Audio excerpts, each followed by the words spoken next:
Zachary Taylor, the 12th President of the United States, served from 1849 to 1850.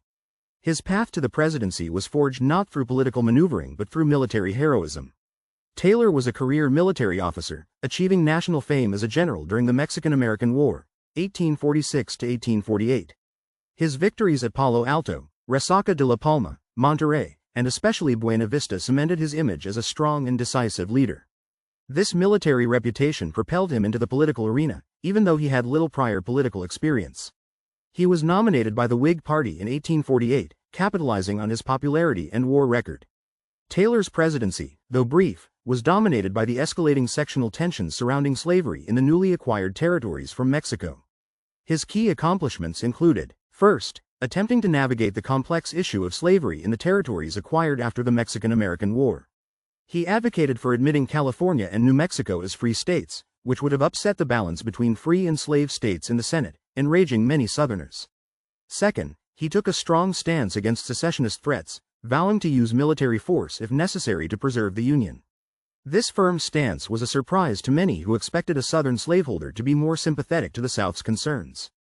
Third, he worked to improve relations with Native American tribes, though his efforts were largely overshadowed by the larger slavery debate. Several significant world events occurred during Taylor's short tenure. These events included the continuing effects of the revolutions of 1848 across Europe.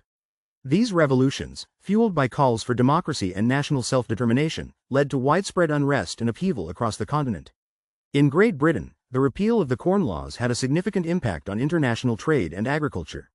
The California Gold Rush, which began in 1848, was in full swing during Taylor's presidency, creating both economic opportunities and social challenges in the United States.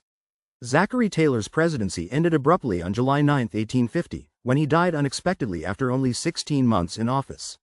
The prevailing theory suggests that he contracted cholera or typhoid fever, possibly exacerbated by consuming contaminated food and drink after attending 4th of July celebrations. His death significantly altered the course of American history, as his successor, Millard Fillmore, took a far more conciliatory approach towards the South. Ranking Taylor's effectiveness is difficult due to the brevity of his term. However, considering his decisive stance on preserving the Union and his willingness to challenge the expansion of slavery, despite being a Southerner himself, he can be considered a moderately effective president. His lack of political experience hindered his ability to navigate the complex political landscape. He possessed a strong will and determination but lacked the finesse and negotiating skills needed to build consensus and effectively address the growing divisions within the nation. It is, however, evident that he prioritized the Union above all else, even at the potential expense of alienating his Southern base. Therefore, one could place him slightly above average in effectiveness given the limited time in office and the context of impending civil conflict.